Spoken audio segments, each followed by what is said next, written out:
Hello guys, I hope you're all doing well today. Coming at you with the next excerpt of my first novel in a series, Black and White Odyssey of Eden. I'm going to continue where I left off, so let's have at this.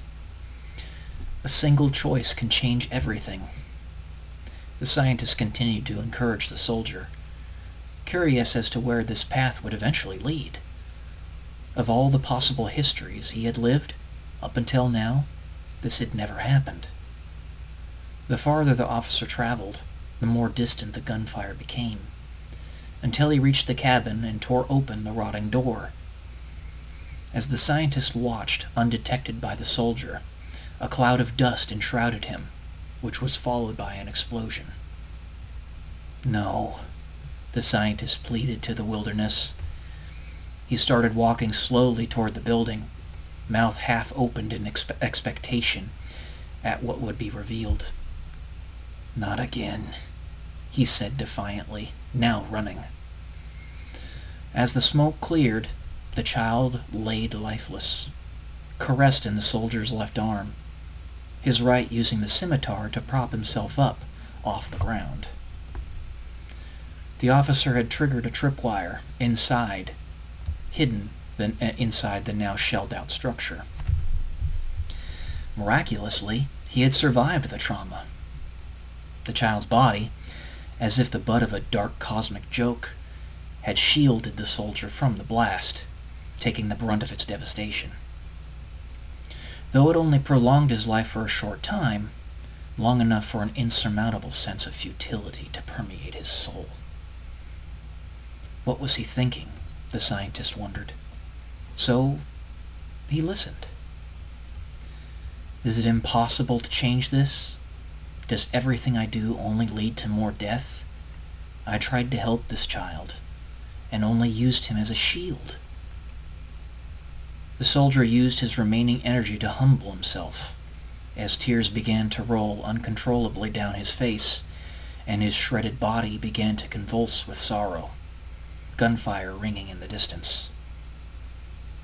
I could learn something from you, the scientist said to himself, once more in a cracking voice, as he tried to maintain his composure.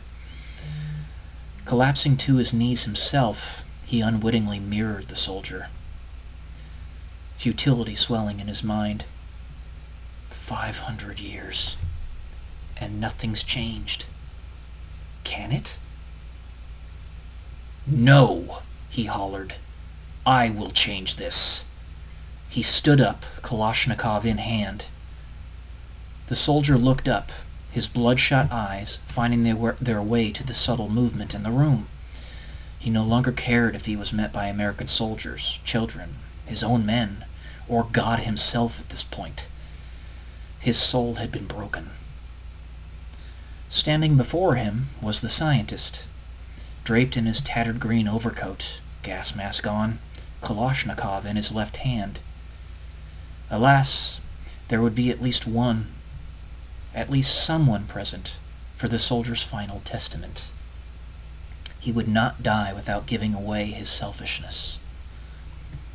I am so sorry, he said to the scientist, choking through the tears he was trying to quell and the blood he was coughing up. Please forgive me. What's your name? Asked the scientist. Enoch. Enoch Wang.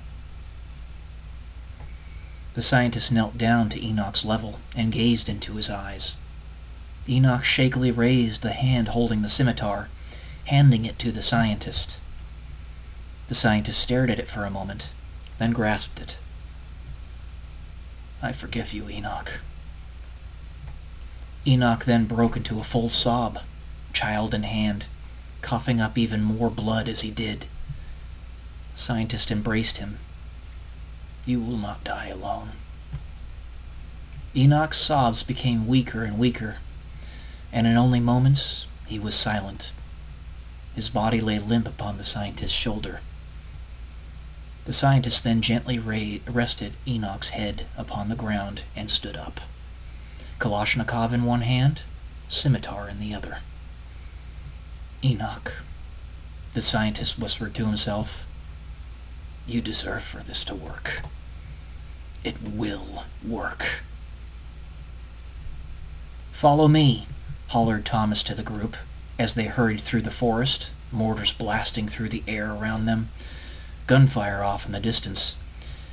Thomas was comforted by the sound of the battle dissipating, something he had not anticipated, as close as the beachhead as they were, to the beachhead as they were. "There you are," the scientist thought, as he ran toward the scene, this time fully present and fully in danger, just as Thomas was. Alright, that's it for this excerpt. I will come at you with the next one later. Love y'all. Peace.